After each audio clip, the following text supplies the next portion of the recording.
ನೋಡಿ ವೀಕ್ಷಕರೇ, ಈ ಬಾರಿ ಸರ್ಕಾರ ಪ್ರತಿಯೊಂದು ಗೃಹಲಕ್ಷ್ಮಿ ಯೋಜನೆಯ ಫಲಾನುಭವಿಗಳ ಬ್ಯಾಂಕ್ ಖಾತೆಗೆ ಬಾಕಿ ಇರುವ ಗೃಹಲಕ್ಷ್ಮಿ ಯೋಜನೆಯ 8,000 ಹಣನ ಖಂಡಿತವಾಗಿಯೂ ಜಮಾ ಮಾಡೇ ಮಾಡ್ತೀವಿ ಅಂತ ಒಂದು ಭರ್ಜರಿ ಗುಡಿಸ್ನ ಕೊಟ್ಟಿದ್ದು, ಈಗಾಗಲೇ ಫಲಾನುಭವಿಗಳ ಬ್ಯಾಂಕ್ ಖಾತೆಗೆ ಈ 8,000 ಹಣ ಜಮಾ ಆಗೋದಕ್ಕೆ ಶುರುವಾಗಿದೆ. ಯಾಕಂದರೆ 8,000 ಹಣ ಬಂದಿರುವ ಒಂದು ಬ್ಯಾಂಕ್ ಸ್ಟೇಟ್ಮೆಂಟ್ನ ಕೂಡ ಕೊಡ್ತಾ ಇದ್ದೀನಿ.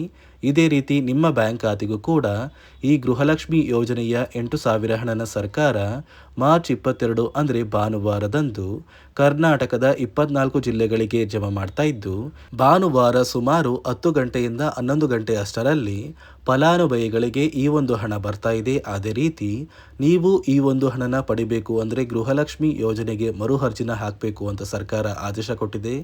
ಮತ್ತು ರೇಷನ್ ಕಾರ್ಡ್ ಹೊಂದಿರುವ ಪ್ರತಿ ಕಾರ್ಡ್ದಾರರಿಗೂ ಕೂಡ ಸರ್ಕಾರ 3 ಗುಡ್ಡಿಸ್ನ ಕೊಟ್ಟಿದ್ದು, ಸರ್ಕಾರ ಕೊಟ್ಟಿರುವ ಒಂದು ಮಾಹಿತಿ ಏನು ಅಂತ ತಿಳ್ಕೊಳ್ಳೋಣ.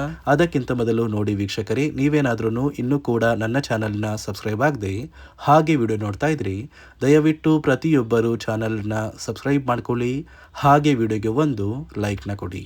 ಹೌದು ವೀಕ್ಷಕರೇ, ಇದೀಗ ಕೊನೆಗೂ ಸರ್ಕಾರ ಗೃಹಲಕ್ಷ್ಮಿ ಯೋಜನೆಯ ಫಲಾನುಭವಿಗಳ ಬ್ಯಾಂಕ್ ಖಾತೆಗೆ ಬಾಕಿ ಇರುವ 4 ತಿಂಗಳ 8,000 ಹಣನ ಜಮಾ ಮಾಡುವುದಾಗಿ ಪ್ರತಿ ಫಲಾನುಭವಿಗಳಿಗೆ ಸರ್ಕಾರ ಭರ್ಜರಿ ಗುಡ್ಡಿಸ್ನ ಕೊಟ್ಟಿದ್ದು, ಈ ಹಿಂದೆ ಯುಗಾದಿ ಹಬ್ಬದಲ್ಲಿ ಸರ್ಕಾರ ಈ 8,000 ಹಣನ ಜಮಾ ಮಾಡಿತ್ತು.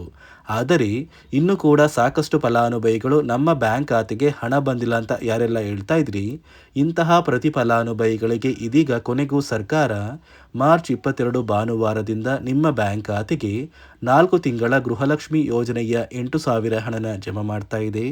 ಈಗಾಗಲೇ ಬಾಗಲಕೋಟೆ, ಬೆಂಗಳೂರು ನಗರ, ಬೆಂಗಳೂರು ಗ್ರಾಮಾಂತರ, ಬೆಳಗಾವಿ, ಬಳ್ಳಾರಿ, ಬೀದರ್, ವಿಜಯನಗರ, ಚಾಮರಾಜನಗರ, ಚಿಕ್ಕಬಳ್ಳಾಪುರ, ಚಿಕ್ಕಮಗಳೂರು, ಚಿತ್ರದುರ್ಗ, ದಕ್ಷಿಣ ಕನ್ನಡ, ದಾವಣಗೆರೆ, ಧಾರವಾಡ ಮತ್ತು ಗದಗ ಈ ಜಿಲ್ಲೆಗಳ ಪ್ರತಿ ಫಲಾನುಭವಿಗಳಿಗೆ 2 ತಿಂಗಳ 4,000 ಹಣ ಜಮಾ ಆಗಿದ್ದು, ಬಾಕಿ ಇರುವ 2 ತಿಂಗಳ 4,000 ಹಣ ಬರ್ತಾ ಇದೆ. ಅದೇ ರೀತಿ ಕಲಬುರಗಿ, ಹಾಸನ, ಹಾವೇರಿ, ಕೊಡಗು, ಕೋಲಾರ, ಕೊಪ್ಪಳ, ಮಂಡ್ಯ, ಮೈಸೂರು, ರಾಯಚೂರು, ರಾಮನಗರ, ಶಿವಮೊಗ್ಗ, ತುಮಕೂರು, ಉಡುಪಿ, ಉತ್ತರ ಕನ್ನಡ ಮತ್ತು ಯಾದಗಿರಿ ಈ ಜಿಲ್ಲೆಗಳಿಗೂ ಕೂಡ ಈಗಾಗಲೇ 2 ತಿಂಗಳ 4,000 ಹಣ ಜಮಾ ಆಗೋದಕ್ಕೆ ಶುರುವಾಗಿದೆ.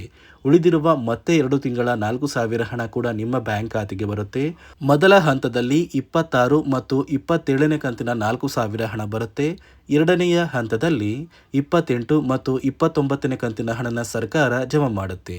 ಒಟ್ಟು ಪ್ರತಿಯೊಂದು ಫಲಾನುಭವಿಗಳಿಗೆ 4 ತಿಂಗಳ ಬಾಕಿ ಇರುವ 8,000 ಹಣನ ಜಮಾ ಮಾಡ್ತಾ ಇದ್ದು, ಸುಮಾರು 2,50,000ಕ್ಕಿಂತ ಅಧಿಕ ಮಹಿಳೆಯರ ಬ್ಯಾಂಕ್ ಖಾತೆಗೆ ಈ ಬಾರಿ ಸರ್ಕಾರ ಗೃಹಲಕ್ಷ್ಮಿ ಹಣನ ಕ್ಯಾನ್ಸಲ್ ಮಾಡಿದೆ.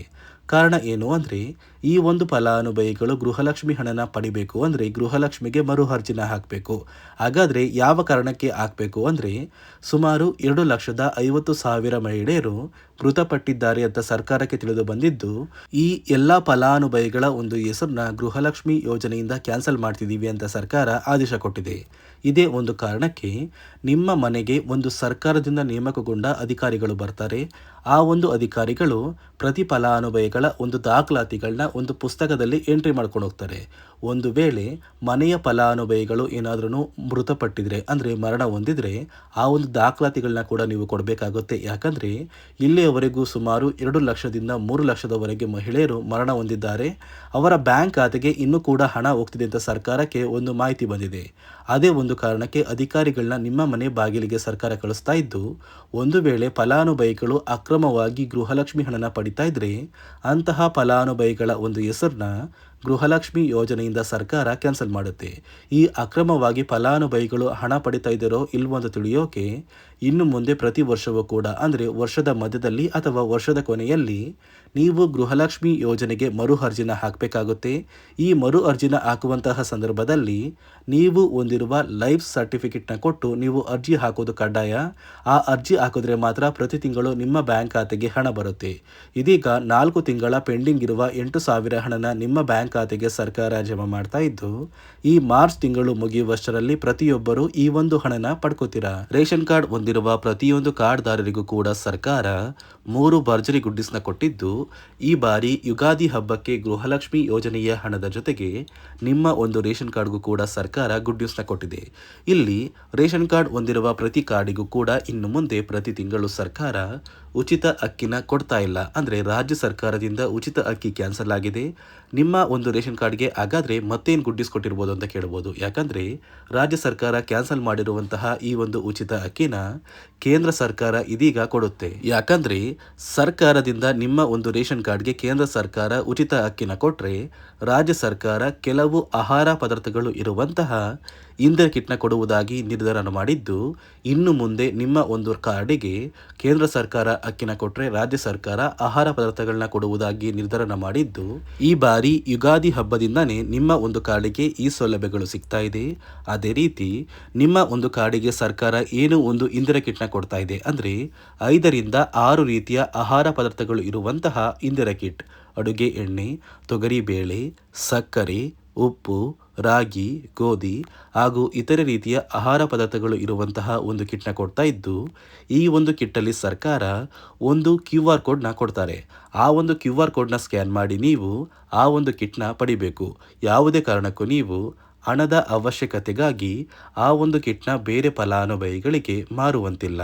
ಒಂದು ವೇಳೆ ನೀವು ಆ ಒಂದು ಕಿಟ್ನ ಬೇರೆ ಫಲಾನುಭವಿಗಳಿಗೆ ಮಾರ್ತಾ ಇರೋದು ಸರ್ಕಾರಕ್ಕೆ ತಿಳಿದು ಬಂದರೆ ನಿಮ್ಮ ಒಂದು ರೇಷನ್ ಕಾರ್ಡ್ನ ಕ್ಯಾನ್ಸಲ್ ಮಾಡುತ್ತೆ ಮತ್ತು ಸರ್ಕಾರದಿಂದ ನಿಮಗೆ ಒಂದು ಕಠಿಣ ಶಿಕ್ಷೆ ಕೊಡುವಂತಹ ಸಾಧ್ಯತೆ ಕೂಡ ತುಂಬಾ ಇದೆ.